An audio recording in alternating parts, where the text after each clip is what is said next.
Halo semuanya, kali ini kita bakal bongkar satu sejarah yang sering banget kelewat padahal penting banget. Sejarah tersembunyi di balik sains modern. Ini cerita soal akar pengetahuan kita yang ternyata, wow, sangat membentuk dunia kita sekarang. Coba deh saya tanya. Aljabar, algoritma, alat bedah canggih, asalnya dari mana sih? Mungkin yang kepikiran langsung Renaissance di Eropa kan? Gimana kalau saya bilang, cerita aslinya itu jauh lebih tua dan datang dari tempat yang mungkin nggak kita sangka sama sekali. Oke, kita mulai dari babak pertama, zaman keemasan yang terlupakan. Coba bayangin ya, waktu sebagian besar Eropa lagi ada di masa yang sering disebut abad kegelapan, di sisi lain dunia ada sebuah peradaban yang justru lagi terang-terangnya, lagi di puncak-puncaknya inovasi dan pengetahuan.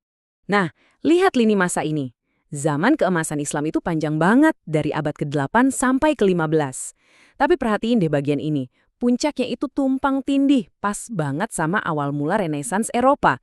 Ini bukan kebetulan loh, ini adalah momen di mana tongkat estafet pengetahuan itu berpindah tangan. Oke, tapi ada satu hal yang penting banget buat dilurusin nih.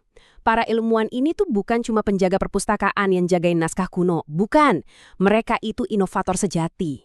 Coba bayangin deh, mereka kayak chef bintang 5.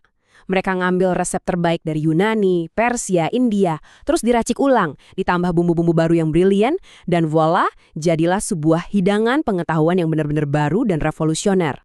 Dan pusat dari semua ini, Andalusia, yang sekarang kita kenal sebagai Spanyol. Kota-kota kayak Cordoba itu jadi pusat intelektual dunia.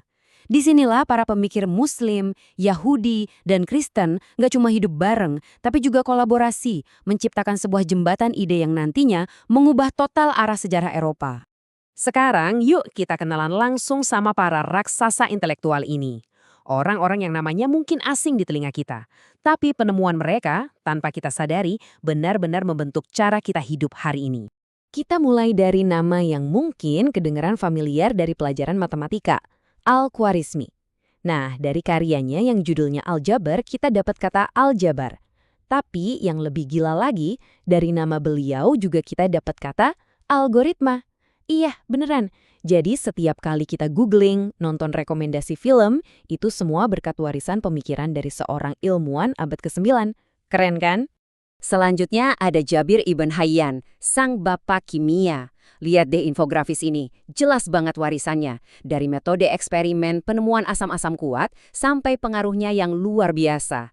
Intinya gini, dia yang mengubah alkimia yang tadinya kayak campur aduk sama sihir, jadi sains beneran yang bisa diuji dan dibuktikan. Ini benar-benar sebuah revolusi. Dengan menekankan pentingnya eksperimen dan pencatatan yang rapi, Jabir itu meletakkan fondasi metode ilmiah. Teknik-teknik yang kita lihat di layar, distilasi, kristalisasi, itu semua masih jadi dasar di lab kimia manapun sampai sekarang. Dia memberi dunia sebuah metode, bukan lagi sekedar mistisisme. Revolusi ini nggak cuma di lab kimia, tapi juga di ruang operasi. Yuk kita kenalan sama raksasa di dunia kedokteran, Al-Zahrawi, bapak bedah modern. Lihat angka ini, lebih dari 200. Sebanyak itulah jumlah alat bedah yang dia rancang dan gambar dengan super detail. Gila kan? Dan yang lebih hebat lagi, banyak banget desainnya yang saking sempurnanya, hampir nggak berubah selama ratusan tahun dan jadi cikal bakal alat bedah modern yang kita pakai sekarang. Tapi mungkin inovasinya yang paling mengubah dunia adalah ini, penggunaan catgut atau benang dari usus hewan buat jahitan di dalam tubuh. Ini adalah benang jahit pertama yang bisa diserap alami oleh tubuh, jadi nggak perlu dicabut lagi.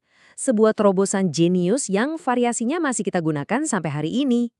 Eits, jangan kira sejarah ini isinya cuma laki-laki ya. Kenalan nih sama Maryam Al-Asturlabi, seorang astronom perempuan dari abad ke-10. Dia ini jago banget bikin astrolab semacam GPS kuno yang super rumit. Karyanya itu presisi dan dihargai banget, sampai-sampai dia kerja langsung untuk penguasa di Aleppo pada saat itu. Nah, ini salah satu fakta yang paling bikin kaget.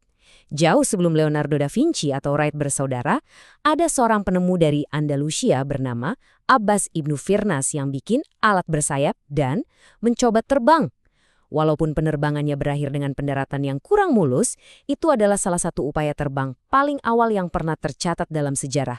Luar biasa. Oke, kita udah lihat kan semua inovasi yang luar biasa ini.